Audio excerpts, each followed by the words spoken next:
Alors que le Conseil national du Parti communiste vient de décider de présenter un candidat à l'élection présidentielle, ce qui met mal à l'aise ses alliés naturels de la France insoumise, parce que ça entérine une division des humanistes dont se réjouissent bien évidemment les macronistes et tous les autres partis politiques.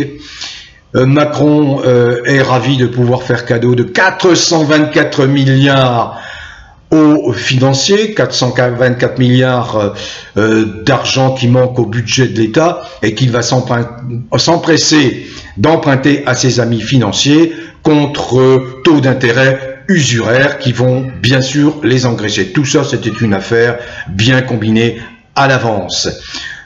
Autre affaire dont je parle dans une vidéo plus complète, c'est le rachat de Suez par Veolia, Veolia qui est détenu par un certain Frérot, le PDG de Veolia, qui était un des plus généreux donateurs de la campagne de Macron en 2017. Mais cela va se traduire par la privatisation de l'eau et bien évidemment l'augmentation du prix de l'eau au robinet dans des proportions que l'on a déjà connues avec le gaz. Voilà, je vous dis ça, entre autres, ça s'inscrit ce rachat de Suez par Veolia dans l'entreprise de destruction massive du tissu industriel français. C'est-à-dire que nos plus beaux fleurons sont largués, cédés à vil prix à la plupart du temps des États-Unis par l'entremise de fonds d'investissement, de fonds de pension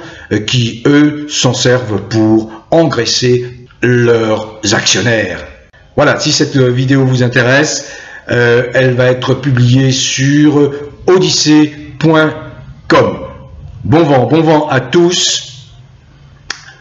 Quel que soit, bon vent aux vrais Français en particulier, quelles que soient vos origines, quelle que soit la couleur de votre peau, quelles que soient vos croyances religieuses, spirituelles ou philosophiques, quelles que soient vos convictions politiques dès lors que vous êtes un être humain ouvert d'esprit et tolérant. Où que vous soyez, continuez à cultiver le bien-être qui est gage de bonne santé. Et où que vous soyez, en France métropolitaine, en Navarre, dans les merveilleux pays, territoires et départements d'outre-mer et à l'étranger. Bon vent à tous.